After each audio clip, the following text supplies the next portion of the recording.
today on Rappler.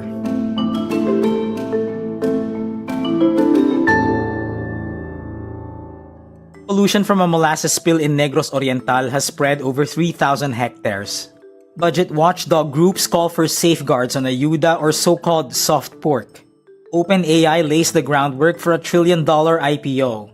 Amazon says it will reduce its global corporate workforce by 14,000, driven in part by the adoption of artificial intelligence. And BTS RM calls for diversity without borders. Pollution from a molasses spill last October 26 in Bai City, Negros Oriental has spread further into the Tanyon Strait. The incident was caused by the collapse of a 20-hectare tailing pond at a distillery owned by the Universal Robina Corporation. Vicente Los Bañez, director of the Environmental Management Bureau in the Negros Island region, says the contamination continues to expand even as the Philippine Coast Guard and local disaster response groups try to contain the waste. He adds, the spill has already spread over 3,000 hectares as of Wednesday afternoon. Officials say the wastewater had already contaminated the strait, triggering fish kills in shallow coastal waters. Bai City Mayor Luigi Marcel Gonyi calls on URC not to resume operations until it could implement a more concrete, reliable, and long-term solution. Civil society organizations and budget watchdog groups urge senators to place safeguards in ayuda or social aid programs to prevent these from enabling patronage politics. In a Senate Finance Committee hearing, the People's Budget Coalition points out that insertions and funding for pork or patronage-based programs have increased over the years to around 256 billion pesos. Instead of guaranteeing people's rights, these programs have turned citizens into clients and politicians into gatekeepers. People's Budget Coalition co-convener AJ Montesa says examples of soft pork are ayuda programs such as the assistance to individuals in crisis situation of the Social Welfare Department, medical assistance to indigent and financially incapacitated patients of the Health Department, the tulong panghanap buhay sa ating disadvantaged or displaced workers of the Labor Department, and the Tulong Dunong program of the Commission on Higher Education. So although seemingly designed for assistance and relief, tinutulak ng mga programang ito ang mga Pilipino na mamalimos para sa kanilang karapatan sa kalusugan, edukasyon at pampublikong tulong. At kadalasan, may kapalit po ito.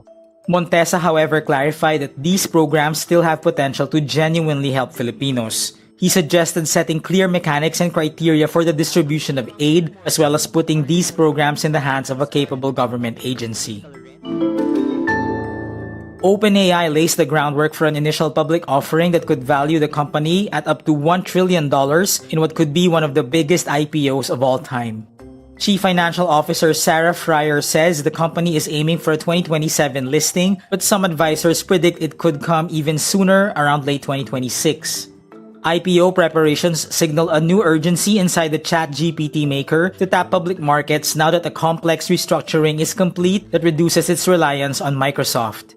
In a live stream, CEO Sam Altman addressed the possibility of going public, saying, "We don't have specific plans or this is exactly when it's going to happen, but I think it's fair to say it is the most likely path for us given the capital needs that we'll have." OpenAI started out as a nonprofit in 2015, but has since revamped its structure so that the nonprofit would have oversight and control over the for-profit arm. Amazon says it will reduce its global corporate workforce by about 14,000 people, with more cuts expected next year in a major shakeup driven in part by the adoption of artificial intelligence. The online retailer began laying off employees across multiple divisions as part of a plan to cut as many as 30,000 employees. Amazon had about 1.56 million full-time and part-time employees at the end of last year. Its corporate workforce includes roughly 350,000 employees. The layoffs offer an early look at the possibly broad effects of AI on workforces. Amazon CEO Andy Jassy flagged the potential for such losses in June, saying increased use of AI tools and agents would lead to more corporate job cuts, particularly through automating routine tasks. In a speech at the Asia-Pacific Economic Cooperation CEO Summit, the leader of the South Korean boy band BTS RM says diversity without borders is the source of creativity behind their group's worldwide success. When cultural barriers come down and different voices harmonize together, there's an explosion of creative energy. Culture is like a river. It flows freely, different streams sometimes coming together in harmony, just like K-pop. BTS has been reunited with all of its 7 members having completed their mandatory military service this year and is now preparing for a big return. Earlier in the day, the forum was addressed by US President Donald Trump and South Korean President Lee Jae-myung. South Korea is betting on cultural exports to support its economy at a time when traditional manufacturers face growing protectionist barriers. I like to see this creative flow of culture happen everywhere around the world. K-pop's shining success is proof that cultural diversity and creativity are the greatest human potential. A force with no borders, no limit to growth.